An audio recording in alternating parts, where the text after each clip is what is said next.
Good evening, everyone, and welcome back to another Supercoach Insider podcast. We're here for a special Booms and Bust episode. We're going to be kicking off this series, leading in as we count down to the official opening of the Supercoach season. I've got Benny Boy here. How are you, mate? Yeah, great, mate. From tuning in live from Cool and Gutter. So thanks for having me on. Apparently shaving is optional. Thank you, Chris, for putting a hat on that head of yours tonight, mate. But yeah, it's good to be on. And Oh, Chrissy you're Boy, welcome, of mate. course, mate. Yeah, well, you know what? I love you doing an intro because usually when Ben does an intro, he just slags me. So he did what he did this time was he waited for his moment and then he slagged me. So that was really good. Thanks for that, guys. It's been a while. I got Katrina over here too. Hey, hi. Trina. Hey! Hey, oh. First time listening to our podcast in full. So there you go. Lord help me. She's like, I'm gonna scroll TikTok for the next 3 hours. Ben, Should if we, you walked outside right now, we could have one of us in each state. You just go across the boundary. Oh, Cool and Gutter. It's on the border of Yeah. Tweed there, so it's not quite. Anyway, so Nice. tell everyone, thing you are hosting, mate. Do your job. Tell everyone what we're in for. Well, before we do that, as always, check us out on our social media platforms. Oh, YouTube, you remember the Spotify, socials. and get in contact with us via X, Supercoach Insider 100, which Ben does a great job of answering, or Swoosh26 for me directly. Chris has got his up there, CFX_1. We always love your messages, your content, everything else out there. You make this show, guys. So thank you for all your contributions. All right, so for today, Twitter isn't always me, Swizz, because if it's there are three of us, so if it's lame jokes, it's me, and if it's something that's not PC or it's something that's really angry, it could be any one of us. It's definitely not me. That's why this is called Booms and Busts, because if it's a boom, it's come from Chris and I. If it's a bust, it's definitely Benny Boy. Boom, headshot. I like it. Well, I am a B cup. So this is as well, this face is there's this AI enhancement tool they've got. What do you reckon, boys? The grey wash has gone through it. Exactly.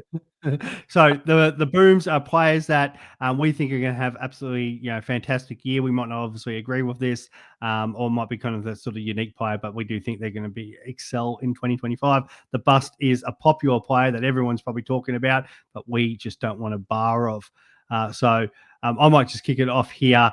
We'll go into the defense. It's a little controversial because he's going to be highly popular, very popularly owned in the from the Sydney Swans, and I'm probably going to start him too. But I feel like Callum Mills is going to come out and dominate round zero. Everyone's going to pick him, and then he's going to end up playing that normal captaincy role where he's going to have to fill in the gaps and just do the job for the new coach Dean Cox. Thoughts, boys? So you're saying it's a bust. Yeah, I'm actually starting with the bust, and I'm going Cal. But are you starting him anyway? I probably will. I'll probably get sucked in. 100% I'm getting sucked in. I put it on my pod the other day. I'm 100% getting sucked in on this bust. But it's Brody Grundy last year. Grundy went, 134 against Gorn first game, and then his next full 5 weeks sputtered. And then most people then traded him out. And he went hard. He ended up being a good pick if you held him, but if you traded him out before his bye. And I feel like Mills, this could be the same situation. People are going to he's going to put up 2 low scores after that round zero. People are going to be like, he doesn't have the role, trade him out for his bye. And then he probably gets the role back and then starts scoring well. And it's just going to kill people because they're going to burn a trade on him and then watch other people get the reward. We kind of just got to hope that early on he has enough good scores that he makes a bit of cash. I kind of feel like he's going to score well enough in games that he's playing midfield. And sometimes he does score well as a defender, sometimes, that you just got to jump on and ride the wave because everyone's going to be on. And it kind of gives you that safety, obviously, anyway. So, yes, do I think that he's going to be, back to prime Callum Mills? I don't think so. I don't think he's averaging 110 plus or something stupid like that. But on the off chance that he does, I think it helps if everybody else is on it, Yeah, exactly. If it was a midfielder, I'd be like, yeah, give or take, it's okay. Whereas a defender, though, he could average 95 and still be a keeper for the season. As someone that you might end up looping out or whatever. I think he's got 100 in him. I don't think he's going to have the high ceiling game, so I think he'll be consistent. But he might just, if he does lock down or he does do a role thing like he will as a captain, he'll probably get back a few of the lower games, but unlike his shoulder just for of old, I reference, don't think he's a sorry, bust. I think he's pretty good. sorry to butt in there, but like as a reference, I mean, obviously with ever since the kick-ins and the people moving the ball through the back line to generate offense, obviously defenders have just averaged a lot more, and so 95 average from on last year's stats would only get you a 90 at the 19th best player. So top 6 is 110. Like that's midfield shit. Like honestly, like defenders are scoring like midfielders. So whether or not, I don't think it really matters that he's defender or midfielder. It still ultimately means at the end of the day, we need him to play. We know he needs to play midfield to generate scores that are going to rival a keeper. Now he can do it, but I can't. Well, I see don't Dean think he's Cox giving going him same that as sort of range. same as Coleman though. Like you take the money, he'll average you well enough if you're really good position with trades and the rest of it. Then you can just keep him and loop him.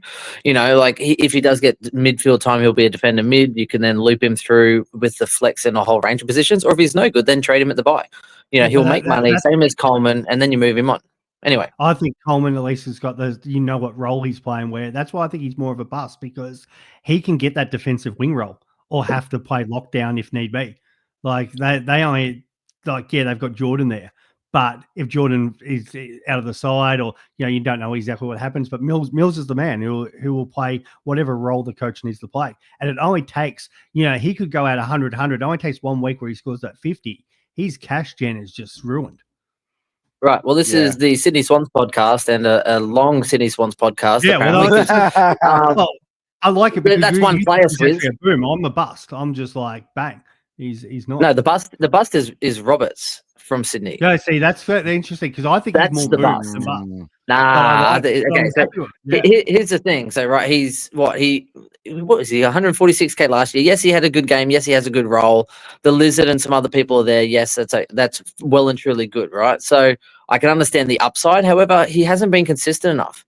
And you're just expecting him to come out and start banging out a 105 to 110 average, and people everyone's looking for the breakouts. Everyone's going up in average in the preseason. No one's going down in average except for, Laird or whoever else. But, everyone's looking at upside, and I can understand people that want to go there, but I just think it's going to be all hype, no go, and he'll probably end up just fizzling around, 90 to 100, and I think people who pay for Roberts are wanting a premium that's going to go 105, and it has to be a top 10, and I don't think he's top 10 or anywhere close to it.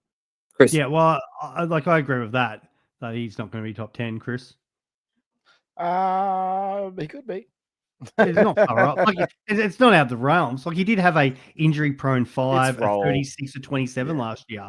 Like these are because of more injury than anything. So to get to that, like at his price is what 420 or something. Like he's average today. He's on 80 points. Yeah. So like you got to remember as well that like players are cheaper. Like if I told you that Roberts was 450, would you pick him? You probably wouldn't, right? No, I wouldn't pick him for 380. Right. Well, at 380, it starts to be a question. Yeah. I actually don't think it's a bad pick, right? But the thing is, it's role. So if he's going to be the main kick-out taker, then great. But Nick Blakey had that sewn up last year. So, and occasionally he would lead the kick-ins. And when he did, he had absolute boom scoring, right? So what we don't know yet is what Dean Cox plans to do with the kick-ins. If he plans to hand it to Matty Roberts, then get on board because that train is leaving the station. Boop, boop. And it will be a boom. But otherwise, it's a bust. So I agree. If he's got kick-ins and they get one injury down there, then it's get on the Roberts train. I don't even think that's a good. I think but if the Lizard or Jake Lloyd or someone like that went down at that, he could go to the moon down in that back line. I mean, really, where do you? The thing is, obviously they want to use Lizard breaking the lines, right? So part of the reason they used him behind the ball is the kick and handball receive, or that play on and handball receive, so they can get his run behind the ball. Does Dean Cox have a different strategy? Does he want him to receive the kick in so that then he could be out in the 40, 50 meter line and then use his long kicking from there?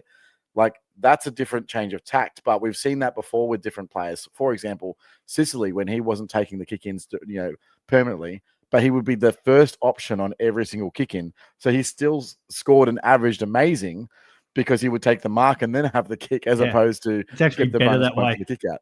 Yeah. 100%. What is it with you and Sicily? Not averaging more than Juan Francis. Is that the? Can we bring him up next? Can we? He needs to be touched. No. Yeah, yes, you can.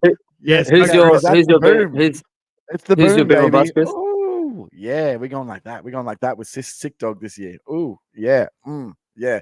The guy is a complete I'm going bust to keep for going. 2025. Complete bust because he's going to have to play forward. Oh, Unless he's beating up on. How many years in a row have you been sold on the Sicily hype train going forward? Yeah, but there's a difference now. They actually have Barras and Battle. Do you remember They've actually brought in defenders? And that's just frees him up to play. Yeah, but they've got no forward line, mate. Gunston's 47. You've got have you ever seen Sicily be a good forward? You ever seen it? But they've got no other option.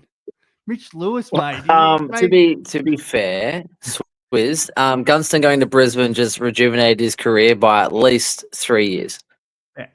Yeah. I guess I can play to 50. It's the fresh air and good water. Lewis fit? No, he's fit. He's still injured, mate. No, still injured or re-injured? Nah, still injured. I think. Okay, so he'll be fine for round 1. It's fine. He'll be fine. He'll be fine for about round 10. I actually don't. I really don't buy into the hype train that he's going forward. Now, what we have seen, obviously, in the past is that Sicily will go forward at times, but that at times happens once every 6 weeks for a quarter, and then people are like, "Oh, Sicily, move forward! It's the end of the world. Trade him this week," and it's happened for like 4 years. And every time people are like, "Oh, have you seen Sicily training with the forwards?" Yeah, because they want him as a swingman. And he does that, but it's like literally in situations where they need to change something in the back end of the game. Hawthorn are going to be so good this year that they won't need to change things in the back end of the game. They were literally, I am tipping Hawks to be a top 8 team this year. They are that good. And I think freeing Sicily up to play loose behind the ball makes them that much better that it accelerates their growth. Their ball movement is so good that they don't really need like the big bustling forwards up top, right? Can't win games if you're not kicking goals, mate. Just bring it to ground, mate. They've got plenty of scores. Quick fact here, Chris. I actually checked. I sent an email to Hawthorn, and the old school emails, the old school ones. Apparently, Tom Mitchell said that. Check email these days, or is it just the social media team? No, they do. It just it takes 3 times as long for them to get back to you. But apparently, Mitchell said that Sicily has to leave his keys at the club because he's the ultimate swingman. Just leaves them in the bowl. Oh yeah. Is that the second time you've made that joke on air? Yeah, you made the same joke. Each year. Go home. He pulls it out at the start of each season. When? Which one? Can we rewind the tape and just like each year pulls out the same joke? Can we rewind far enough that Swizz isn't here? I don't think you can. I think I've deleted those. You know how bad the audio quality is in our first podcast? I'm getting in trouble, Swizz. She's got you. Anyway, somebody's got now here's the other thing, right? Is there another player? Let's call it around that. I think Swizz is what, like 525, 530k, right? Who was that? Sorry, Swizz. Like Sicily's like 525, 530 or something. What is he? Yeah, 532, right? I don't. Let's say you've got your team, right? You set up your team and you have 550k left. Who are you selecting? Is there a player midfield, defense, or forward at that price that's not already like in your team that you would confidently say has the ability to go 110 to 115 plus? There's a couple of defenders I don't mind. For example, are we talking boom action? But there's actually a midfielder that I really like in that price bracket, and he had a down year. That's Jordan Dawson. Oh, I love Dawson. Yeah. Boom. A lot's got to change for that. Let's park that when we talk. We'll park that because that's definitely on the agenda. On the agenda. Anyway, so Sicily is my boom, and you've already said. Have you said your boom there, Ben? No, I went bust first. Who's your boom, Swizz? Booms in the backline. There's no I'm a big fan of and he's already kind of up at that premium price, but I really like Jordan Clark this year. I think Freo improve. He's a better version of Jaden Short. So they're going to keep getting the ball in his hand, breaking the lines, but they will let him take those pot shots from sort of 60 as well. And the kid's still, what is he, like 22, 23 still? Like I'm all in on that train. Fair enough, mate. I don't like it. Look, I just don't like it. I like Jordan Clark. I think it's. I brilliant. like him, but I just No, don't see him. I like the fact that Ben doesn't like it. It's good. I don't. And look, here's what I also like about it. I do believe that he's got a good buy. Obviously, that's one of the things. And there really is only like outside of Sheasel and Sinclair, who else you're picking in the defensive line if you're going for your third outside of Sicily. You know, if you don't like that as an option.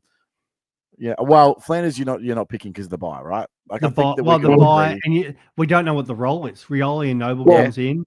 Does he play half? If you're going Flanders over Mills, you could, but different. Well, if you want to go full deep, yeah. Well, if you want to get rid of say Mills, like who shares the buy, then that would be an option. My boom is as simple as NWM. Yeah. Oh, yeah. Bro, that's my bust. I'm glad that we talked about really? this. I think it's a huge Yes. bust. Why is it bust? Like apart from them sending Sinclair back, Sinclair's my bust. What do you mean? Sinclair Apart sucks. from Sinclair's in so many teams, dude. No, This you're is wrong. why No, we're you're doing wrong. this episode, boys. This Sinclair is why, sucks. guys. This Sinclair is what it's about. I hate as a Sinclair. defender, dude, have you seen his stats in the back end of the year once he moved to defense? Oh, I couldn't care less, dude. Sinclair's like an old you need to man be educated. River. Old man River, right? The younger coming in. Say whatever you want, knocking mate, out the old. Support it with statistical analysis like I do. You know, that's what I'm saying. You can say whatever Okay, so what are the stats said, Chris? Where's this prepared stats work? All right, I'll give you the stats, Chris, well. because I'm backing him with this. Now, he does have he's down games. The great thing about Sinclair, his worst games are like 88, 86.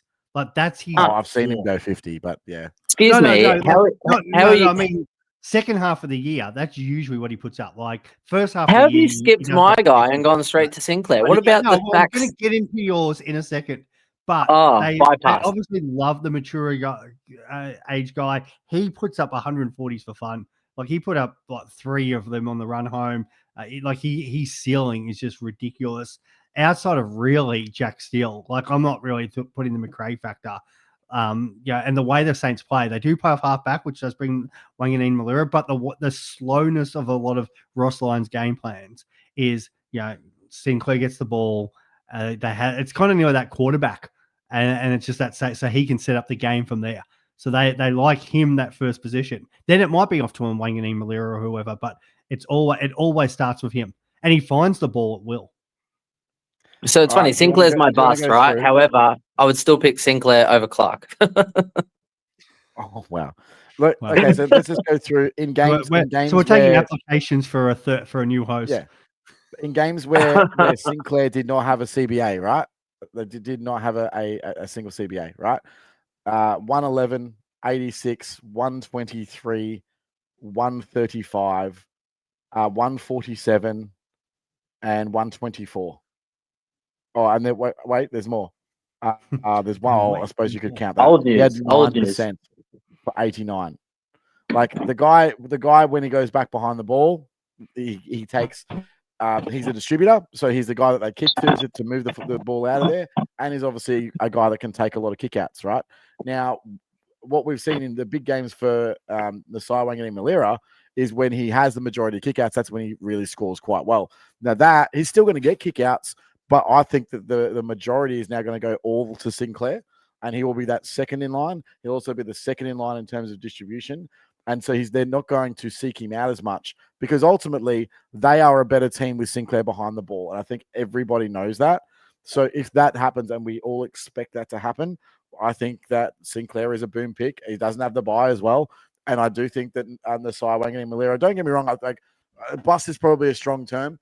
I don't think he's going to break out like everybody else says and be a top 10 defender. I don't think that's true. I think he probably hovers around what he's doing right now. I'm just going to add something before Benny wants to probably jump in here, but it's interesting. No. Like you compare the pair, and you've got, say, for example, Sinclair, where was one of his, like against Brisbane goes 142, Wanganeen Malira 93.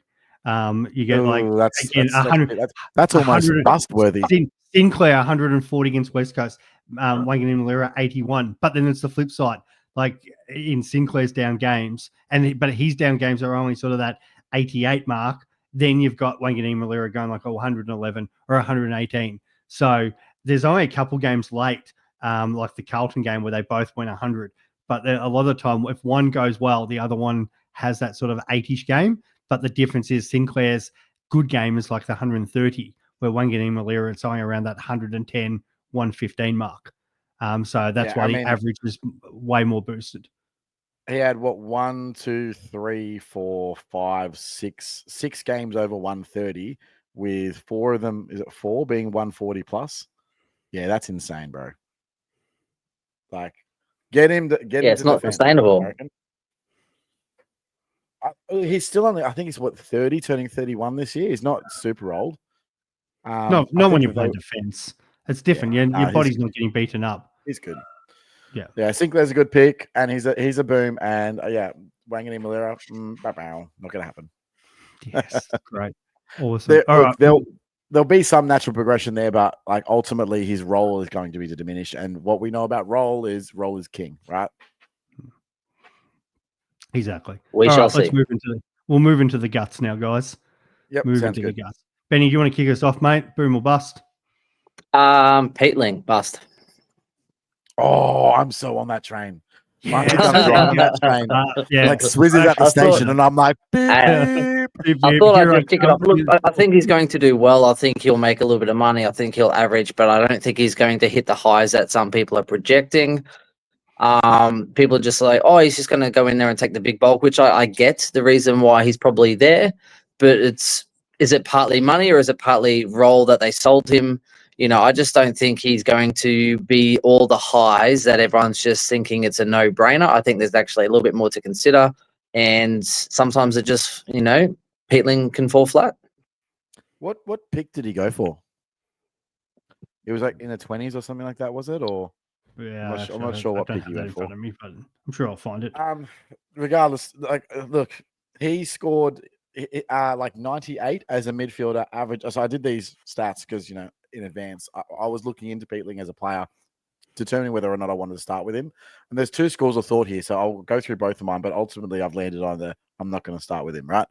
So the first one is he had 65% CBAs to average 98, which is still not keeper numbers. Don't get me wrong, it'll make a bit of money. But again, what we're talking about here is probably 100K, maybe 120K at the most. Now, you can get any rookie to make you that sort of money. Second. So if it's cash that you're worried about, future second. So it might not even be that good. But is he going to get 65% CBAs at Adelaide? Like, I can't see it happening. So I did listen to your potty there with MJ from that's MJ. I really enjoyed it. But I suppose, it's all fine and well if Matt Crouch isn't an AFL player, but the fact of the matter is he is, and it may happen during the season, but they're not going to go into the season without Matt Crouch and they're starting 22. Sorry, but it's not happening. I think that eventually that will be the case. Maybe they realize that Matt Crouch really can't play football as well. But he had some really good games last season, I'll be honest. But I don't think they're better for him being in that team. No, and that's the thing, the mid-mix, right? But what are they going to do with him? They're probably going to give him one last shot, right? I don't think that he starts as a 65% averaging CBA midfielder. I think it's more like 30, 40%.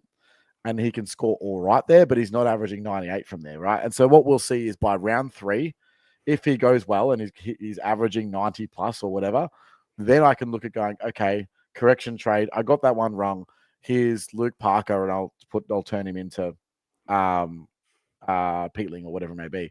I don't think that unless he go, and like even then, it'd have to be something like what Setterfield was 2 years ago, right? So Setterfield went, I think, like 91 or something like that round 1, and then 140 round 2, and like everybody had to get him. And then he did cash out though. Like if you didn't cash out at 450, he fell back to he fizzed out. So everybody got on, and that's fine. I just feel like he's just going to be that sort of Jacob Hopper, right? It was sort of a meh pick. He went all right, didn't make you much coin. You traded him out, you may have made 30 grand. Like that's what I kind of feel like with James Peatling. So I'm happier to wait on him than anything else, unless it's so clear and obvious in the preseason that they're like, no, Peatling's going to be our like number 1 guy. And what you also got to remember is right scope of development, right? So where's the level that he can get to? If you already had 65% CBAs and the best you can muster was 98. Like, I did some research on this. There's only 13 players in the entire of the AFL that average more than 75% CBAs. Right. So where is his uptick? So it's obviously natural development, and a bigger role in the midfield, right? But you've only got 10% extra CBAs potentially. Like, he's not a top 13 midfielder. I thought you were saying this guy was a boom. Did you say bust? No, bust. Oh, yeah, okay. Bust. Oh, right. I thought he was laughing Yeah, I'm too. pretty sure I you thought he said was laughing too. Yeah. Thank you, Chris, for the support. No, I'm driving that train all the way to good. bust. I'm sure you said boom at some point, so we were did I? shocked. Yeah, you I did. thought he said I'm all on That's it. why. But maybe Yeah, he meant, like, you all did on the say bus. you're all on that train. Yeah. No, I'm the bus driving train. that train Gotcha. all the way to bus town. Yeah, I'm Okay, driving the bus cool. train. Okay, yeah. that's fine. Yeah, that makes more sense. Anyway, I think hopefully that educated you guys a little bit. Swizz. There's I don't think you're getting arguments from either of us on it. Are Like, we I don't all mind on the that Peatling. bus? Are we all on that bus train? I'm reserved on it. I'm kind of sitting on the fence till I see Adelaide's line up. Because Good for draft. it's that. If But if they don't I'm start not completely. with Crouch, then all of a sudden you go, okay, well, they need him then. Yeah. Like, that's the role that he will replace. Like, that's why I'm he's not that all boom or with, bust on him, because I need to see that role, and then I can tell you, this guy I don't want a piece of, or this guy I'm like, hey, he's boom, get on this train, let's go. But I need to see the role. Yeah, fair enough. I just feel like the midfield is going to be this year stacked with rookies that are going to score quite well. Mm-hmm. And so let's say that the average 200K rookie, because there's like 6 of them, right? Or maybe even more, that averages, say, 70, right? Maybe 75. If he's averaging 85, I'm losing maybe 10, 15 points per game, but gaining 150K that I can put into someone else. And I can quite easily bridge that gap with points, in my opinion. So that's just how I see it. And yeah, I mean, I'm happy to be proven wrong, because I think he's a good player. I like watching him last year, but personally, from a Supercoach perspective, I think it's a bust. Yeah, no problems. Swizz, who's your boom or bust? Oh, my big boom, like I'm leaving Butters aside here because I think he's the number one player this year. But I think it's the Fremantle counterpart that's going number 2 in Sarong. I think Caleb Sarong is going to absolutely carve up, because I love Freo's draw. I think you've got to be all in on Freo at the start of the year, because it's they're going to come out of the box. I think them and Port Adelaide have the softest draws to start the season, and that's why I think Butters and Sarong, Freo need to be locks in everyone's team. Yeah, I have both of them right now. I'm looking at them very, very sexily, but I don't have Bont, and I just, every time I walk past and go, no Bont, oh shit, how do I get Bont? How do I get Bont? But then Petrarca goes and breaks his ribs, and I go, maybe I do need Bont. That's how I got Bont. I was like, Track, get out of my side. I'll find the cash for your Bont. Yeah, right. Yeah, so, but I'm all about Caleb Sarong this year. I've heard other people saying, oh, Young's going to do this, and Brayshaw, who I'm still tempted by, because I know obviously if his body's right, he's fit and firing. Yeah, no, he's a quality player. But I've got no worries about Sarong. I think if they're flying, I think Brayshaw gets the first tag in there. Where Sarong, they can potentially do it, but he's just there. They can also tag Young. They can tag Young too. Yeah, there's options. I think he's the Lockie Neal of the situation, right? Like, you don't necessarily need to tackle to do anything to Lockie Neal, because he's going to get that contested ball regardless. You might be better off just tagging the runners, the McCluggage of the situation, right? The guy that's really going to damage you on the outside. And right now, that looks to be like Hayden Young. I would be shutting him down before shutting any of those other midfielders. That's personally, because his foot skills and his penetration by foot are just too damn good. That's how I see it. And Fremantle too have Erasmus and some others, Johnson, and people coming through as well. So for me, Brayshaw, I know he's high pick and he's very, very talented, but he's also such a talented player that he can also play inside or outside. So whereas Sarong, he's the pit bull, he's inside. Do you know what I mean? It's kind of like Parrish, obviously it's Parrish is a poor man's Sarong, but there's sorry, it's a bit of a streaker coming through. Oh, there Well, goes. he's turning 24 your by the time moment. the season starts, and he's got that 100 games behind him. We all know that's that sweet spot when those midfielders get the 100 games under the belt. And his first 100 games have been pretty impressive anyway. And just like as I touched on that fixture to start the year, like as either a vice captain or captain option. Yeah, the first couple of games, Geelong, Sydney, whatever. Yeah, it's probably not the best there, but you got West Coast, the doggies at home, Richmond, who is just going to have a field day against Melbourne, who could be without sort of track. Don't know how Clary's going to suit up. Adelaide at Track home, will be Saints, fine. It's cracked Saints ribs. away, please, mate. Saints away. Like it's soft game after soft game, and then even around that bye period, he's got North Melbourne too, and the Bombers before playing the Saints again. It just feels like it's a draw where Freo could win 10 of their first 14 games. And if they're taking that much chunk of the pie, Sarong's taking it. Caution to the early soft team analysis there too, because Saints could be anything. Like we all thought Hawks was going to be an easy run over last year as well. Like you don't know until you actually see what they've been doing and working all off season. That's why I hate, for when I used to sort of put the odd multi on or whatever, I hated betting on the first sort of 3 or 4 rounds of the year because you just don't know what teams have been doing in the off season. So I would like to say that yes, Saints might have a weaker midfield compared to say Fremantle or whatever, but outside of say Richmond and West Coast, North, I'd like to see some growth from, but it's debatable. I've got Melbourne in that bottom group this year. I'm all in. Not doing much. Yeah, right. Especially if Petrarca doesn't get up. If Petrarca's not right, but we don't know what's to go with Oliver. Gawn's already got an injury in pre-season. Like they've got a lot of issues.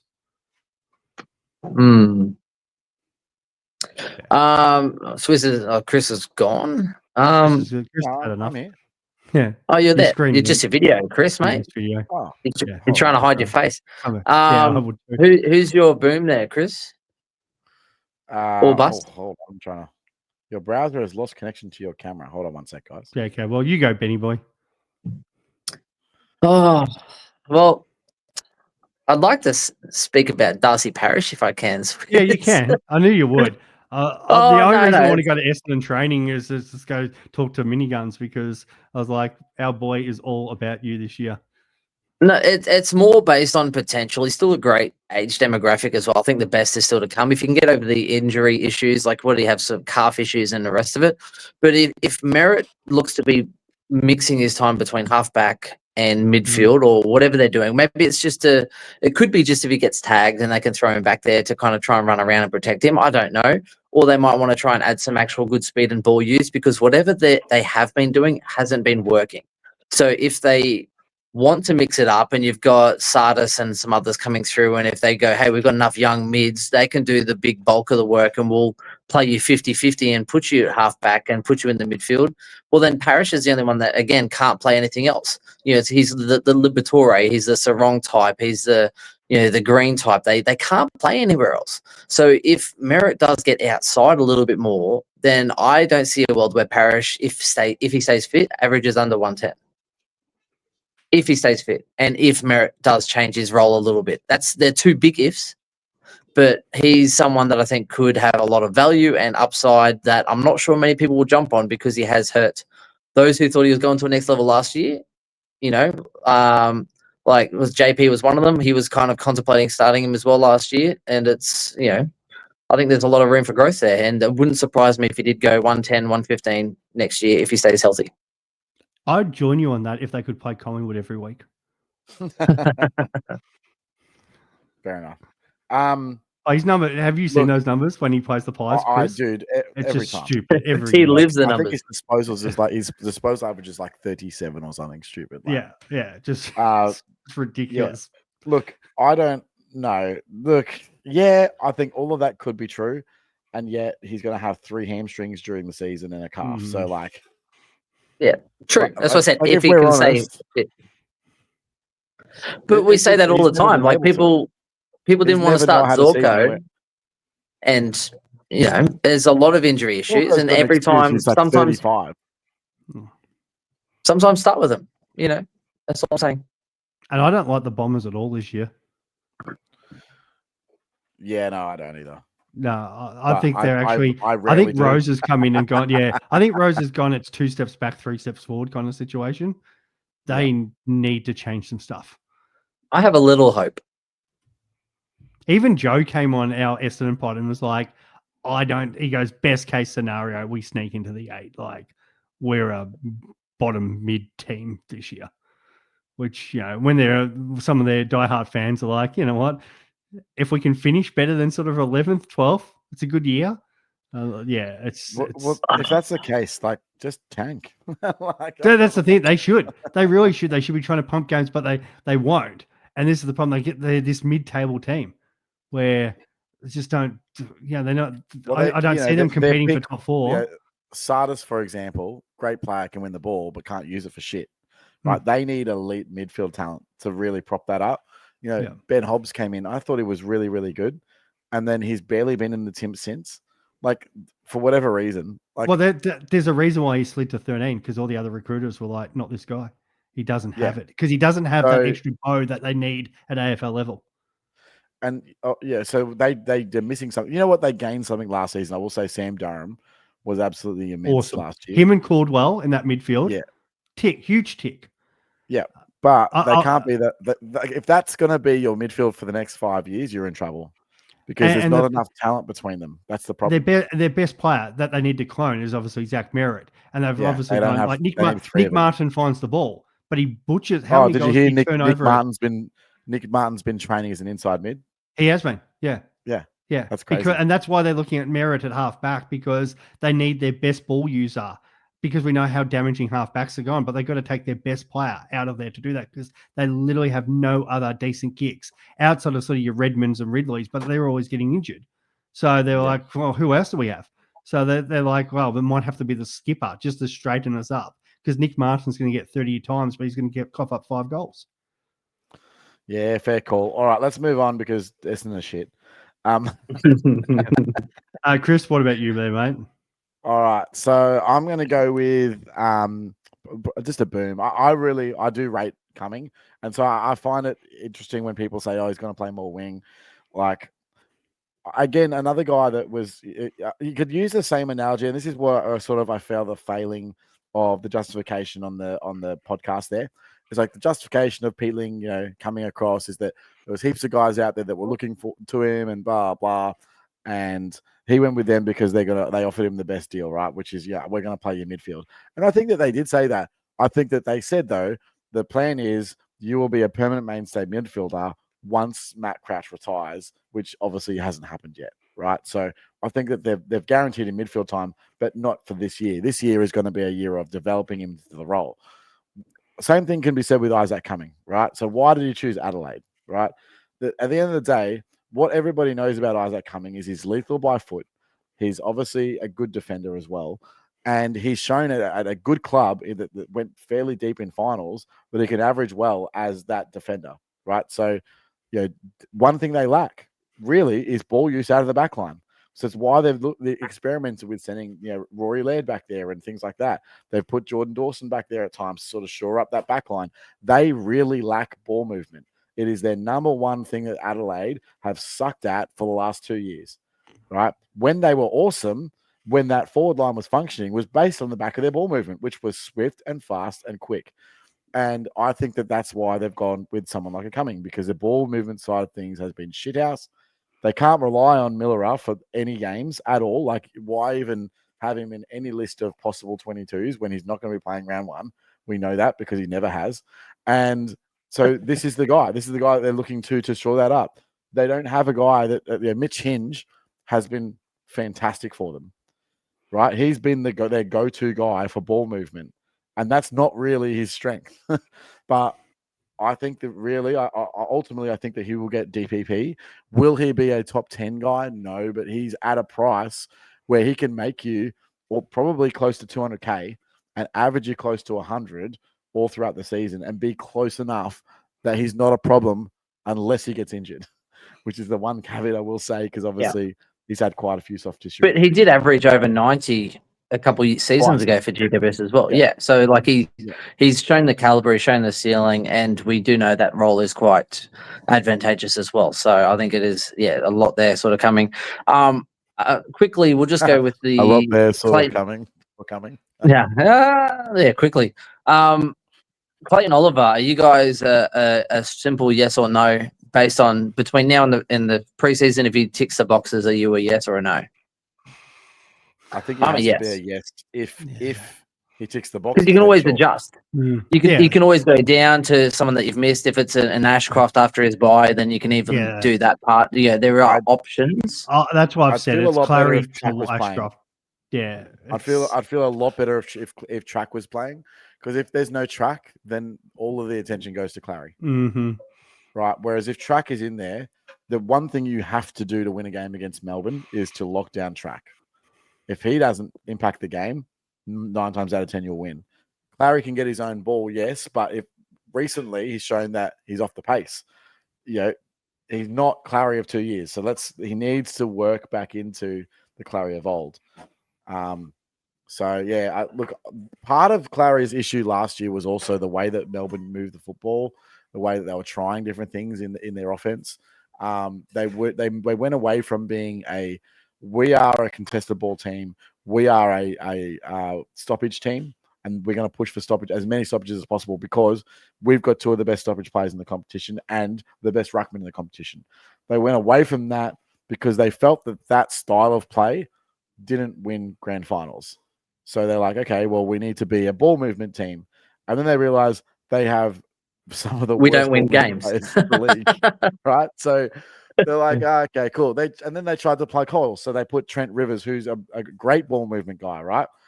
Great kick of the football. They put him into the midfield, and he's doing great. But you're robbing Peter to pay Paul, right? So they've got to work it out, Melbourne. I don't know if they're going to do any damage this year, but if they go back to their one wood, which is contested football, stoppage team, using Max Gawn at his best, using Christian Petrarca and Clayton Oliver, who are their best players by an absolute mile, then there is no reason why he can't at least go 110. And then maybe we get that 4-year 120 average back. But you got to also remember and put some of these quotation marks on it. Ultimately, when that was happening, Melbourne were a really competitive football team. Right? So are they that this year? Doesn't look like it, but no. I think a lot of people are tipping Melbourne to be a bottom 4 team this year. Yeah, I think bottom 6 for sure. I don't personally think that way. I don't think their list has changed that much that if they can fix up the game plan side of things, I think that they would comfortably come back into the pack. Because their one wood is their contested football. So if they go back to that, then they can be competitive again. Do they want to be competitive is the other question. Do they focus on, let's spend this year changing the way that we play, and then the Melbourne of old, the tank questions start to arise. But pretty sure it's a boom or bust question there, Chris. It not is, a but boom or elaborate. Yeah, but boom or bust for the Melbourne list. No, mate. The bust is Melbourne as a footy club. Chris, I've got 24% here. Like, hurry up. Sorry. The reason I don't, and I think we should cover that elsewhere, Chris. But it's just the age profile of the list. I'm hating their best players are all, the wrong side of it. But anyway, let's move on. Any other booms or busts for the midfield lads? Well, I saw a lot of comments about Chera, people getting upset about Chera. No, he's been brought up a lot. He is. Like, I've seen some real big high ceiling games, though, but is there enough points to go around with Walsh as well as Cripps there? Chris, are you a Chera fan? I mean, he averaged, 118 over 17 games in 2 years ago? Yep. The thing is, role. Where is okay? So I'll ask your question. I'll answer your question with a question. What is Chera's skill set? What is he good at? Playing for Carlton. My answer would be he racks up. He racks up without being super noticeable, but he does the basics well, in my opinion. He links up well, does the basics well, but I don't overly notice him. He just kind of chips away. It's almost like some games you watch Lachie Neale, and obviously people think that maybe he didn't with the normie, but you look at what he's done, you're like, it's like under the radar, in my opinion. I think the year that he played midfield was excellent, but I would still say that his one word is his kicking, and he's a good user of the football, and he's a ball movement guy. I personally think that he'll play a lot more wing this year, and the reason is the midfield mix makes no sense with him in there right now. So you've got the guy that's the two-way machine in Walsh, you've got the in and under guy, which is Cripps, obviously. And then they've got George Hewitt, who they don't really know what to do with. He can only play midfield. He's literally a one-trick pony. And he plays a lot of lockdown roles. Pretty well moved Kennedy out because they can't give him the game time. Exactly. Got Hewitt. You've got Doherty coming back into probably midfield. I mean, they're really reluctant to put him back behind the ball for some reason. I have no idea why, but Sam Doherty probably moves back in. And then they've got Jagger Smith. They went out and got arguably obviously heavy draft, right? They traded up to get a guy like Jagger Smith, who is a accumulator. He's a guy that gets in and under. He can spread. He's got pace. He's got why would they go and do that with their existing team? They clearly want to get Chera into a role, in my opinion, because the injuries really started to pile up once he went inside. So they're thinking, okay, well, let's decrease the load on this guy. Let's not make him an inside midfielder. Let's let him be a halfback flanker or be a winger and be able to move the ball. He can still be on the ball at times, obviously, but I don't think he's going to be 65, 70% midfielder like he has shown in the past. I don't see that happening. I think you look at some of those numbers from that Chera year, because it was just sort of spiked from nowhere. Like the season average was 108, but as you said, coming around that bye area, he was 111 sort of guy. But some of his massive scores, like Hawthorn were poor then. So 130. He's won 132 against the Bombers, 134 against West Coast, 144 against St Kilda, another ton against the Tigers, 127 against the Suns on the G. We're not talking the best teams in the comp here. They're the lower or middle range, right? So he's got in there and beaten up why Carlton have obviously, I don't know the actual results, but you would gather Carlton have been in winning positions in those games. Is he value still anyway? Because he's 450 or something? 465, isn't he? Okay, so this is the thing. He is in that same price range as Ashcroft and Oliver. 447. Yeah. So if you are paying that, for a defender, where we had that argument before around that sort of that mid-range price, at least with as much as the top defenders go 110, the uber elite, that's your bottom basement for 110 might not even be making the top 10. So what are you picking him for? Are you picking him to make 100K? Because otherwise, unless he's going 110, why is he in your side? And if he's made 100K, you're trading him out of your team. Yeah, you can make 100K elsewhere. Yeah. Elsewhere. Yeah. You're only trading him out literally is if he gets injured. And then so why you start with him? If the reason you start him is to make 100 grand, you can do that with 16 other players, literally, the whole team can be set up that way. So cash generation to me doesn't seem to be a reason to pick him. So yeah, it's a strange pick. The reason I'm picking Clayton Oliver over him, in a pure sense, is we have seen that he's still in his he's a good age for a midfielder. He's averaged 120 plus for 4 years in a row. We've never seen that from Adam Chera. We've never seen that from a Will Ashcroft. Not that I don't think that he can do it, but I just don't think he will get enough midfield time right now to be able to get those sort of numbers. Yeah, if Dunkley and Neil are gone, Ashcroft's racking 120s. Oh, you know what I mean? 100%. Bro, jump Neil on and Dunkley they get long-term injuries. Yeah. There's just too many, right? So the only thing, I guess. You guys turned around and said about that, you don't know about the fixture before, but in their first 15 games, the Blues, they play West Coast and North twice. They've got Richmond. They've got the Saints, Crows. I think there's not a team that they probably should be expected to beat. So the fixture actually for the first half's not too bad, but then you've still got those up and down games. So yeah, but that's the whole thing. If you think the Blues are on for a good thing, just go out and get Cripps or Walsh. Mm-hmm. Just I'd rather pay 100K more and get Walsh. I like Walsh. Yeah. Yep. I think Walsh has gone back to his old. I think Walsh could be a boom this year. Yep. I agree. I think he goes 115 plus easily. And he's underpriced, right? I think he's 550K. He's a guy that can easily be top 10. We've seen it before. He's getting into the prime of his career now too. Cripps, he can't do it forever, but he can feed it to the runners, right? So one of those inside is going to be Sam Walsh, and he's going to be a mainstay mid. So Yeah, Walsh, same age as Sarong, going to be this year. Yep. So we're talking And about these guys taking over as the next generation of like super coaches. one thing we always see as well with guys that come back from a long-term injuries like backs and things like that are really hard to get over. The second year generally seems to be the better year from a super coach perspective. They end up, once they're actually completely over that injury, now you see the fruits of the benefit. They had a full preseason to get into it. And fingers crossed, Ben, you might be able to shed some light. Has Walsh had a flawless preseason to date? Have you been keeping an eye on that? Not as of yet, but he looks jacked and he's training fully that I've seen so far. So I'm pretty optimistic, to be honest. But there will be a lot of preseason watch to come. But we should probably move on from the Carlton and the Walsh train boys and maybe touch on forwards. The only two midfields I needed to just quickly include, because I brought up Dawson earlier. We know we parked it. I know you guys are not as big of a fan, but I think like there was 2 years in a row there where he was like in the top midfielders in the comp.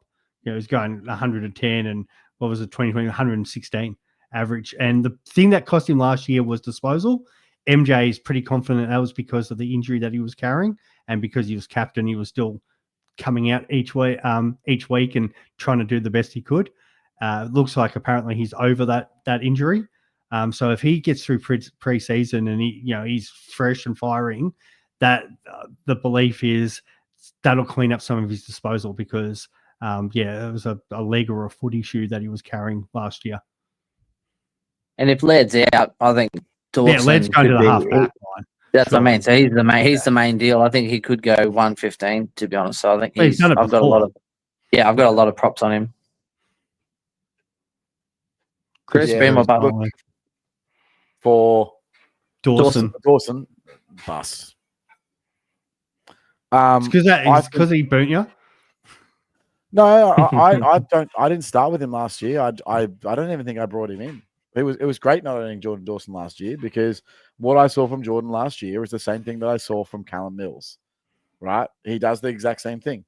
He will be thrown forward. He'll be thrown behind the ball. And I get the idea that they have fixed their team and they've recruited well so that doesn't happen.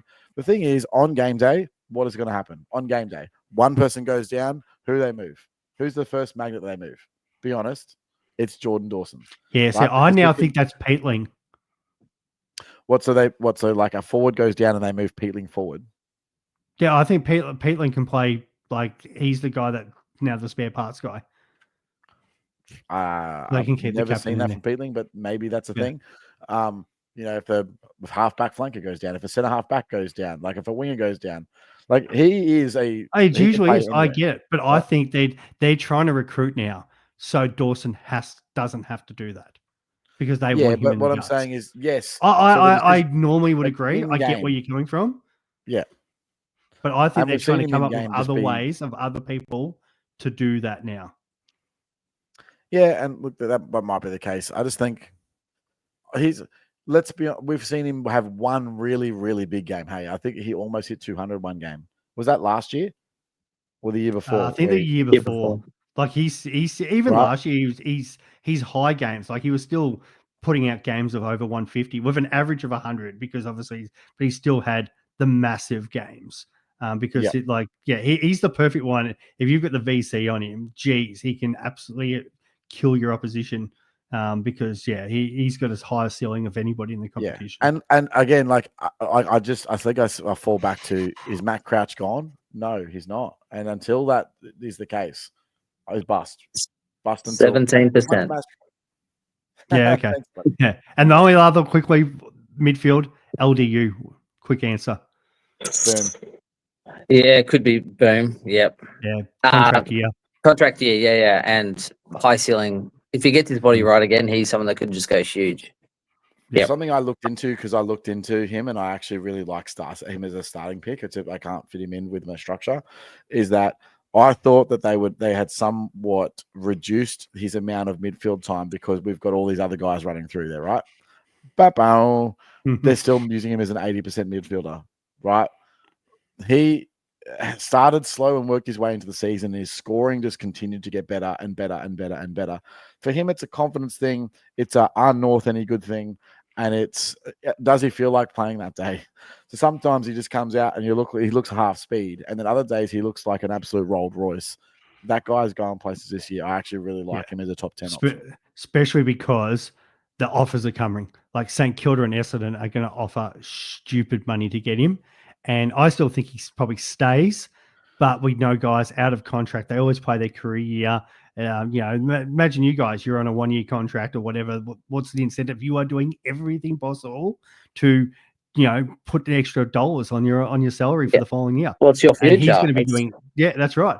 So just mentally, he's going to be coming in. He's going to be trying to do extras and that. Like he should be doing that anyway as one of the leaders. But money drives people. We know that. Well, most players out there, most people out there. So I feel like that's going to be the case this year for LDU. Yep. Perfect. No, I agree. Forward lines. I can go straight off the bat with my boom pick. Yep, go. So this is, I don't think you guys will have him, so that's why I'm going to go with him. But Shai Bolton, I think, is going to absolutely explode. Yeah, I actually agree 100%. So we've seen him average well before, but I think this version of him is going to be a little bit different in terms of what they're going to do. So I think that they're going to, and this is going to be proof in the pudding in the preseason, use him like Dusty was used, right? So essentially as a CBA midfielder, but then floats forward, right? So he's going to be involved in scoring change. Very, very similar to how Isaac Rankin, I guess, was used last season, right? Yeah, so I think he comes more outside that 50 and is that first chain. Like, you know how there's always a guy that bolts out from the 50. Sarong wins the clearance, bang, handball straight to Bolton or kick straight to Bolton. I'm thinking outside CBA too. Like you think about all the players that they have in their team and in that mix. I don't think that they're putting Bolton in the CBA unless he's I think he'll get 30%. He'll get right? some, like, not a lot. Yeah, but he doesn't need him to hurt you. But he's going to be around the ball as that link player that goes forward. So he's, the Sam Flanders role of last year, right? Where when he was playing as the half forward flanker, he was actually playing as an extra mid. So he wasn't necessarily getting the CBA, but he was rolling up to the stoppage and then rolling forward with the ball, right? That is kind of where I see Shai Bolton in this team because they used Sam Swiskowski in that role last year, and he's a much better stay-at-home forward. He's a defensive guy. Right. And I think we always get caught out because of those CBAs. What ends up happening a lot of the time, ball gets kicked out, stoppage. So what happens? These half forwards can push up around the ball.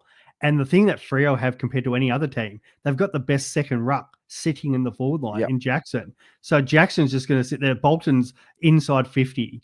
And if Freo are winning more games as I expect with that fixture. It's Freo's year, remember? Yeah, I'm all in on Freo this year. I think they've got the development, and then Shai Bolton's the sort of guy. Grimo and I always say he's a guy that can kick 10 or 12 goals in a day if he gets his head right, and he's on, and he's going to do it in a game. Like they're going to probably trounce my boys at Barossa Valley, and he's going to pop 10 against us. Probably. Here's a big call. I think, and I won't take a bet on this because it might be a little bit outside the realm, but people are so big on Horn Francis, and there's every chance that Shai Bolton does the same thing for 120K less, right? Like they're going to be playing a very similar role in regards to the forward that comes up to the stoppage, in regards to the guy that is in the CBAs, the X factor moving forward, etc. And Shai Bolton has the runs on the board. I think he's averaged in the 90s a few times for Richmond. I'd have to check. He sure has. Yep. Even in the what's the average around that? I think he averages 95 to 100, like pretty comfortably. And that's where I see. I probably see JHF with a little bit more natural development, maybe 95 to 105. So I don't think there's really too much difference between the two picks. And for 120 grand, it might be worth going. I'm going to go against the grain here and bet against JHF and bet for Bolton for that reason. Yeah, Shai Bolton was with Freo's draw. I really feel like as a forward, also have a good draw. Remember the start, Chris. You've got to remember. Richmond were awful last year. Shai Bolton was checked out most of the year, and he still averaged 77. Like if he's playing in a good side, and we haven't been a good side for a couple of years. Obviously, we were 5-6 years ago. But even like 2023, And we know he was obviously playing a little bit more midfield time just because of the mix and stuff like that. But he was still averaging 97. Like this guy, if he gets anywhere around that ball, he can rack it up. He kicks. The he ceiling is kicks, and huge. he's one of those guys. He only needs a quarter where he can kick 3 or 4 goals, and all of a sudden he's put 56 points, 60 points in a quarter. You're like, cool. Like he only needs to get a couple tackles and a couple possessions. He's still going to end up with an 80, 90 point game. So I think there's 3 in the group, which will be the clear 3 forwards this year. Maybe Dylan Moore probably deserves to be in this group, but I think if Rankin keeps his body right. But it's so it's Horn Francis, Bolton, and and Rankin. And the only one there that's a value pick is Bolton, right? So if you're looking to save a bit of coin, I think that's a way that you can do it. And I think he's a boom. I think he's a top 6 forward at 415k. Right. Bust for me, boys. I'm going to say Luke Parker. Yeah, agree too. Ooh. Agree. I don't have him in my team right now. Good for drafts. No, good for draft. I think he'll. No, I think he could go 80. He could go 85 or something. And but even at Sydney before, we've seen he has these seasons of like 88. He has like a 90. You know, he's I think he's going to add a lot of value to North, a lot of experience, a lot of leadership. But he's a good mark when he goes forward. I think he's there to provide structure and some stability, but I'm not going to say it's, when you have a lot of the young people around you, you're kind of offloading a little bit more, or you're taking some of the bigger opponents and you're taking some of the bigger jobs and tasks. So I think he could be a bust in the fact that I think he averages below 90, which for standard, I'm saying that's a bust. For draft, I'd be happy to have a Luke Parker in my forward line. But the problem for draft is people are going to reach for him because they always do with these sort of players. So I'm not paying the value. I would much. There's guys there that I've been looking through sides going, I can pick, like, for example, Alex Neil-Bullen has left Melbourne to Adelaide. Yeah, he could potentially average this similar to Parker, and you can pick up probably 8 rounds later. There's the forward, Chris. What? There's that forward, Dawson. You're talking about a forward. If someone goes down, Neil-Bullen needs the stability. Well, that's as well too. That's a more stable forward line. He's not big enough to provide what Jordan Dawson can provide.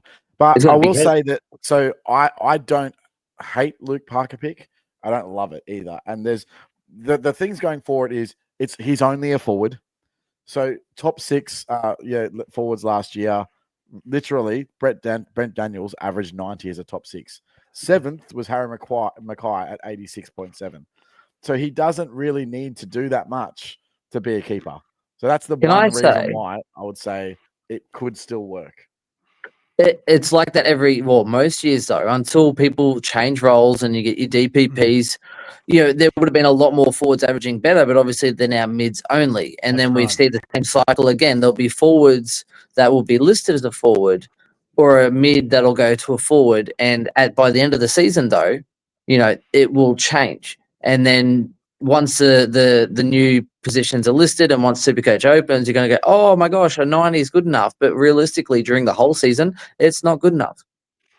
Yeah. In short bursts, that's accurate. So remember, we've got Caleb Daniel, we've got Bailey Smith. So Jack McRae. And Jack McRae. Some people are actually thinking he might potentially not be as good as what people are rating, but that's fine. Doesn't matter at 400k. But it doesn't matter at 400k. But Caleb Daniel and Bailey Smith, especially if Daniel's playing that Zach Fisher role better, and we've seen it. The North are just every year do this to Zeeble and Aaron Hall and whatever. They've always got some guy back there who's averaging 100.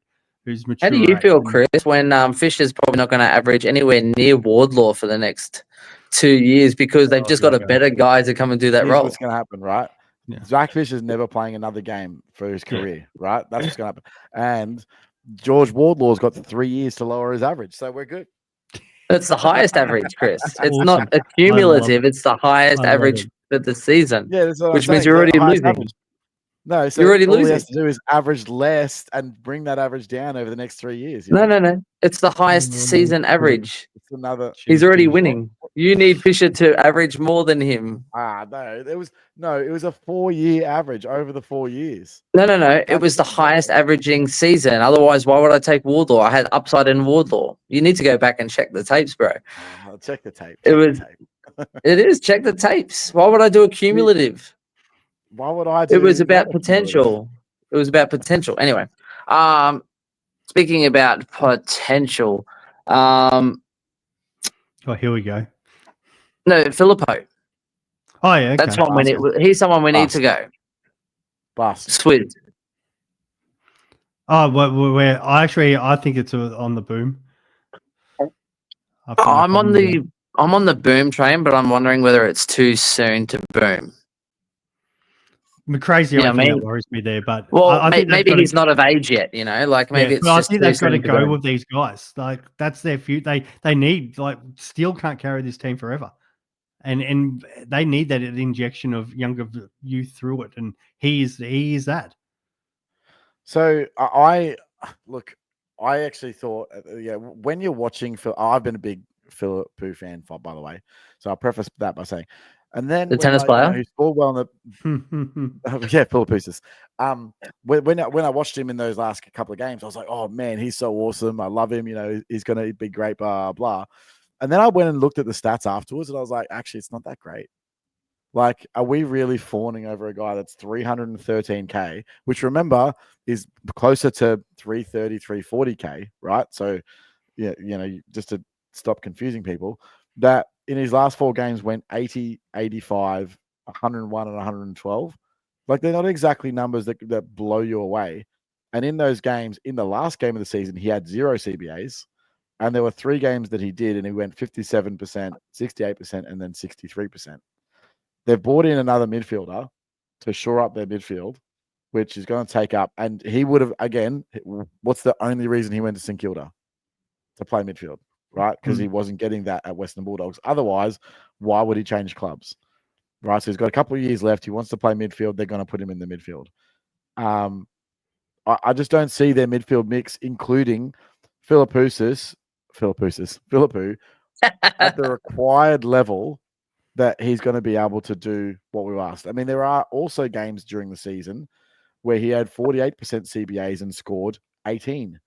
He had 30% CBAs and scored 43. Another one where he had 48 and scored 63%. Like, he's had time during the season. Yes, he's a developing player. I just don't think it's now. I think that this is too early. And I think people are going to realize that he was their Tom, who's the North guy that everyone jumped on that ended up just like he got the midfield time, but he just wasn't Tom Powell. Tom Powell. Yeah. I think it's Tom Powell. I think this pick is Tom Powell. So if I was to replicate that, yes, he was still getting 40, 50% CBAs, but playing as a half forward role as well. But it just didn't translate quite to where they wanted it to.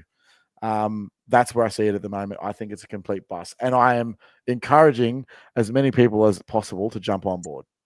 Yeah, I think it's too soon as well. And again, I'm not going to back anyone's, doubt anyone's opinion. If you think, hey, this is the year, then it's like, sure, back yourself in. But again, everyone's going up, no one's going down. It's a hard season. When you kind of preseason, everyone's right. Look at this team. This team sucks. My team's the best. It's what preseason's known for, basically. Who else is on your watch list? Or should we? There's so much value in that forward line that, like, I don't know why you're taking a risk at 313K. Like, it just doesn't make sense. Like, are you not selecting Smith or McRae or and this is the hard thing because I think he ends up nearly getting squeezed down my side, but I still think there is growth there for him to not only to be around that top 10 mark, if not inside the top 10 mark, because I think the way St Kilda, they need to inject him around that ball. I'm like, if they're serious about their development going forward, I think they have to have him. And he's a tackling machine. Loves putting pressure on, which is always guys that we do love in Supercoach. I don't know if Jackson McRae's body is going to hold up for the whole season. Jack Steele's had issues in the past too. So yeah, I think just because they are aging guys. Is he one injury away? Is he one injury away? I think that's the thing. and I could see at the start, which is different to Tom Powell, because remember, Powell had young players he's competing with in Wardlaw and Sheasel and McKercher, and it goes on and on and on. St Kilda, who really do they have in that midfield mix? Like, you're one key injury away from Philippou going, hey, you're going to have to play in there Freo full time because we've got no one else. Because they had the opportunity in the draft to go and recruit midfielders, and they went and got 2 defenders, thinking that they have got this war chest to go get a big midfielder for next year. And this is where I'm also thinking going, they're all in trying to bring in a gun midfielder for next season. So this is the time to throw him the keys and try to get him development time, because because that opportunity next year might not be there, or they need to actually forward plan for that situation. I think they must be confident they're going to get someone in order to not get a midfielder. You'd have to be very confident. Secondly, a little bit harsh on McRae there. I mean, what did he have, a preseason injury and then couldn't get back in for a little bit? Otherwise, he's been pretty durable for most of his career, I'd like to think. No problems. But now he's got old man calf issues there. Yeah, right. Like one injury in a preseason and he's toast. But once you start getting over 30, mate, we know it's harder. Like we're all there. Unless you're Sinclair. But playing half back's a different story, mate. Well. Mate, you're playing half back. You're not seeing a player near you for 40 meters. But if you're playing midfield every game, especially the fact that McRae hasn't done it, and Jack Steele, he's 29, so he's not the oldest. But we see like Paddy Cripps, and he's probably had to shoulder more load in that midfield because he just hasn't had the support. So I will say, Steele might be a 29-year-old who's really got a 32-year-old body. So between Philippou, I will leave it here and we won't talk about it, right? Mm-hmm. But between Philippou and Bailey Humphrey, they're both in the same position, right? They're one injury away from like tearing a competition a new one as a forward player. I wouldn't choose either of them because unless that injury happens, you're then just up shit creek without a paddle, and you've got to go down or up by round 3. So if round 1 and 2 you don't see that scoring and you see the 50s, he's getting traded, right? Like that's the reality of the situation. So are we confident that St Kilda's first 2 games, he's going to be playing 60% midfield or 70% midfield, and he's going to pump out a 90+? Well, it's like everyone. You want to see it in pre-season. Yeah. I'm just not confident that happens. I just feel like that, like everything has to go right for that pick to work in the first 2 rounds. Yeah, I just think there's more variables with St Kilda that pick could, and they got rid of Crouch, didn't they? Like Brad Crouch. Yeah, they delisted him. Yeah. Delisted him. So that's kind of saying to me that they brought McRae in, but we want to get a couple of these younger midfielders in that group. I definitely think they do, but I mean, that's what I mean. He's already there. Like he was already having quite a few. But I don't think he was having the earlier in the year because, as we said, Sinclair was playing a little bit more around the ball earlier in the season. I'm on 2%. And Crouch, sorry, mate. Wow. Sorry. All right, so Rucks, guys. I'll just quickly Darcy, go in. Darcy's boom, right? Boom. Absolute boom. Boom. I'd like to say boom if his body holds up. He looks fit. Looks great. That's what I mean. He lost what did he lose? 15 like Ks. or something? 15 Yeah, he looks fit. Bro, if he can run, how many more stoppages is he? And he's been spending that spare time down forward too, so he doesn't have to just go to the bench. So now he goes for I know. Lock. Big lock. Yeah. English. He looked good at training. I saw a little bit of it, and it's I think boom. Like he obviously had some issues last year, so and the new ruck rule change. He could be. He'll improve off last year. So but I think he'll be used to the ruck rule change. Yeah, I mean, beanpole. Yeah, but I think he's he'll be better than what he was last year. But he's not a boom. He's 2 points, 3 points of value, which I'm not like. I'd rather go Darcy. I think he might be. He's gone. Cool. Bye, mate. All good, mate. Thanks for joining us. I think we both agree on the boom, obviously, but the bust pick, that's a rough one. I think TDK will be a bust, to be honest. It's not because of lack of talent or anything like that. It's purely because it's Pitney. Yes. Right. The thing is, they win a lot more when Pitney's rucking. Now, I'm not sure what the correlation is. Maybe it just gets the way that Pitney rucks is a very defensive ruckman, which means it doesn't allow the opposition ruckman to take advantage and then to get out on the fast break opportunities, right? Whereas TDK is an all-out offense machine, right? He's going one direction, that's to goal. Now, does that help their midfield? I don't know, but I know that Carlton knows this. Like, you can plot their wins and losses on when Pitney's there and when he wasn't, right? He's a very, very impactful in winning. So to me, they're not going to throw that out. There will be games where TDK will go, holy shit, he's gone 140, 150, 160, whatever it may be, 100%. But then there'll be games where he'll go 70 because he's the second ruck and he's playing forward. And I'm not into that. There's no way I'm spending that bank on them. One of my issues with TDK, because I'm looking at going, okay, so round 1, it's the Tigers. They've got North Melbourne round 6, say the Saints, if I'm right on thinking they're not going to be, around that bottom sort of half or whatever, round 9. So some of their easier games. But the rucks in those games are Nank, Cherry, Marshall, the biggest, baddest rucks we got in the competition. So who are they going to want? Maybe they can probably get away with it against Nank, that just because they'll beat them around the ground. But they want the big brute ruckman in for those games. So their best opportunity, where I see more TDK style ruck against, say, English, because it's beanpole versus beanpole. So West Coast, he probably comes out against West Coast against Matt Flynn and goes 160. No problems there. But it's the in-between games where it's like, okay, you've got Darcy Cameron one side, Cherry on the other. So does that mean Pittonet comes in and he goes 60 or 70? And this is my worry about it. And if Pittonet gets injured, I don't care what ruck I have. Flex. They're out the door, or he's coming into the flex position, whatever. Flex. You are in my side, TDK. Yep. But especially if it's a long-term injury, it's like move it all. Move heaven and earth. Sell the farm. Get TDK. Yeah, 100%. But at this point, I think as a starting pick, I think it's a bust. I think you'll be disappointed with his return. I think there are other guys around the same mark that can produce more without as much risk. I mean, obviously, here's the thing that's great, right? So Darcy, you can take this year because you've got the flex, right? So if you're running Matt Flynn flex, we might have another one joining. Hey, he's back. I might have tried to use my wireless to charge my phone wirelessly, piggybacking it, and still using the mic. So we'll see how we go. So we'll just say, mate, that we think TDK is technically a bust. Because of Pittonet. I'll run through these rucks quickly. So the ones that are really popular choices, we've talked about Darcy, no problems there. Darcy Cameron's name keeps coming up. Bust. Matt Flynn. I should wait. Let me rephrase that.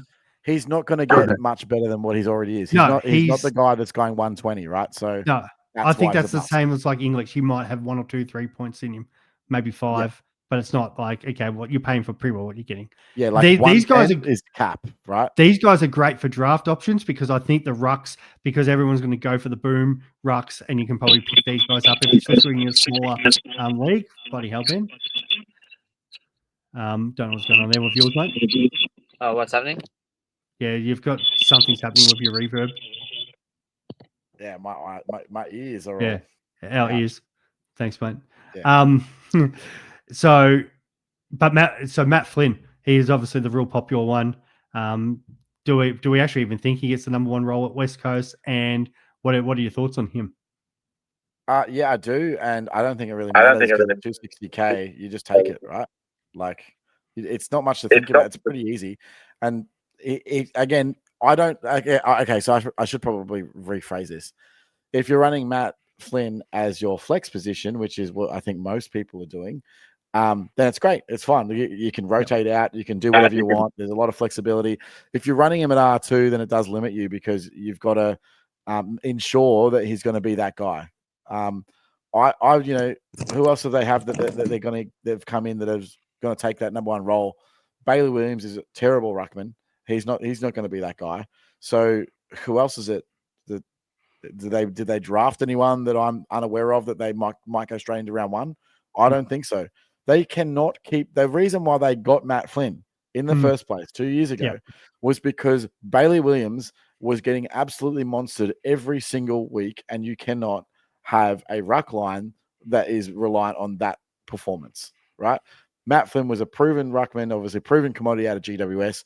He was very impressive, I think, over the 10 or 12-week period that he was the number one ruck. And they went, okay, we can get this guy pretty cheap. He can come in and he can play our number one ruck until we develop someone that's going to be able to do it. But Bailey Williams is not that guy. He will never be a number one ruckman. He's a two ruckman at best that was disguised as a number one for 2-3 seasons.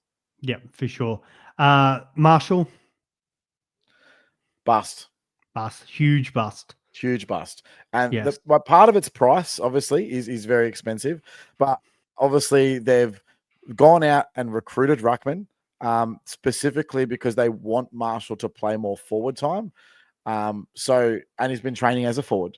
So that means to me, yes, he's got a scope to go 120, but he's also got now a scope to go more closer to 100. So where is he fit? Anyone's guess. I'm not spending 600 grand or 630, I think it might be, on a guy that I have no idea what his output's going to be. I've got no information.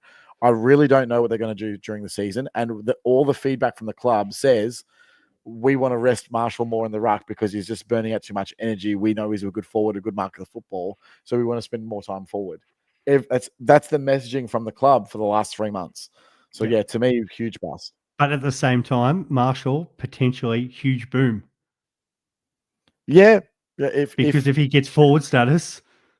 Well, then that's a different. You think he's really going to get 35% forward time? I don't think so too, but they've picked up Dobson, who's like the best ruck in this draft.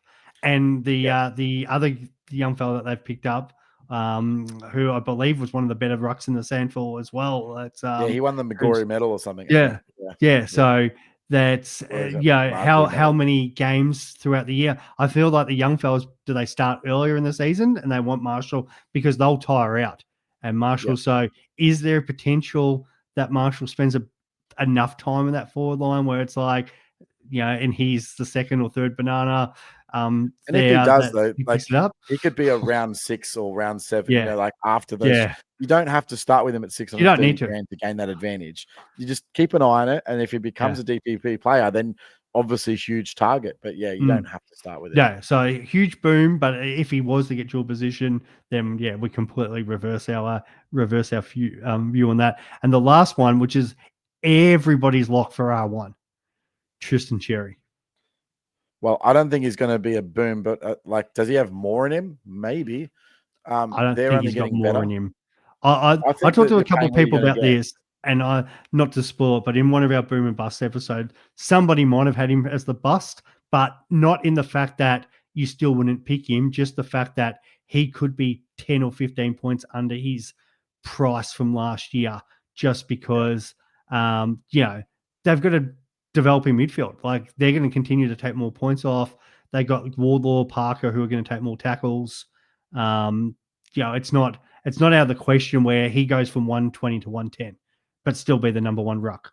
If, say, Gawn's fitness doesn't get up, or be up around that number one ruck stage too. It's not out of the question. His worst case scenario is not terrible. Like, he's not falling off a cliff, right? No, and that's the thing. So it's not really a big boom. I mean, a big bust, but it's a bust in the way that we're paying overs for a guy that I think is going to come down. But the thing is, everyone's going to be getting him. I don't see any team without Cherry. I'm not paying that amount for Max Gawn, right? No, well, that's right. 670K for Max Gawn is just insane. Like, can he do it again? Maybe. He's got the talent, obviously.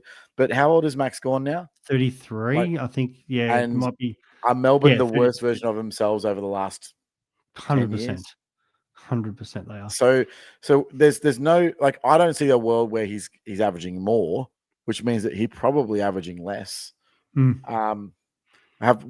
have they done in their ruck department at Melbourne? So they've got Tom Campbell, I think it is. Tom Campbell they've brought in. Yep, because they want to support Max more. What does that mean in game? Can Max make it up with? I don't think it's in game. I just think Gorney doesn't play the full season. Which I agree with as well. And I think, so that's another consideration, is that, like, for the last however many years, Max will have a niggly injury and he'll just play through it, right? Because they need to win. If it gets to the back end of the season and then no chance of playing finals, what happens then? Yeah.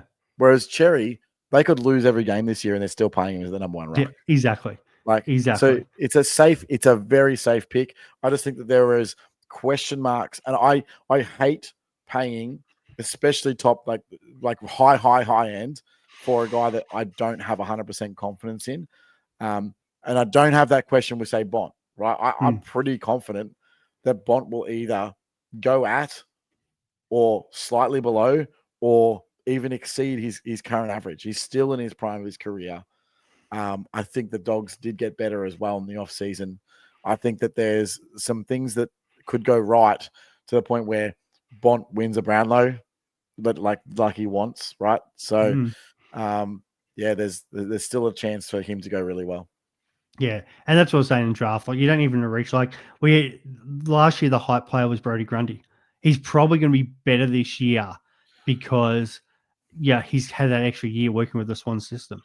Better relationship with those midfielders. So for a guy who's averaged paying 106 last year, $570K for him, so I'm probably not paying 570, but it wouldn't surprise me if Grundy's the R2 come into the season, and he does what we were hoping he did last year, just because that natural, and maybe because Cox also, was maybe arguably the best ruck of modern times, is now his coach as well.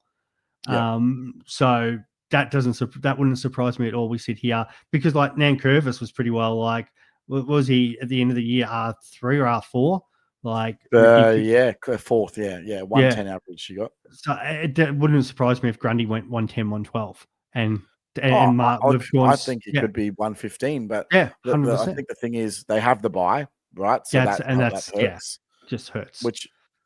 And there are other options that are slightly cheaper or are slightly more expensive that don't have the buy and don't have as many question marks.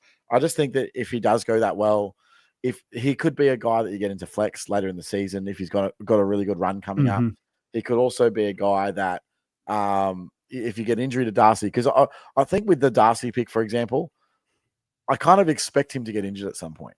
Like, I really do. Like, to be honest. But Darcy's proven over the journey that most of his injuries are short term.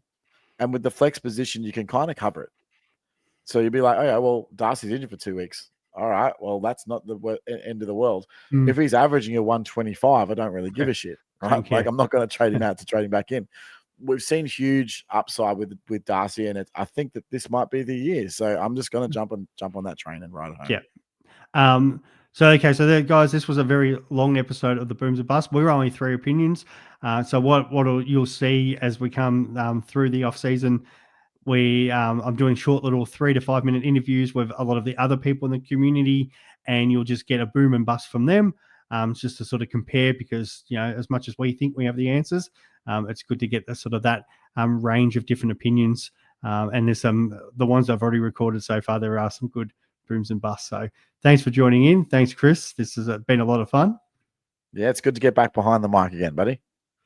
And we will see you soon for another Supercoach Insider episode. Bye, guys. Cheers, guys.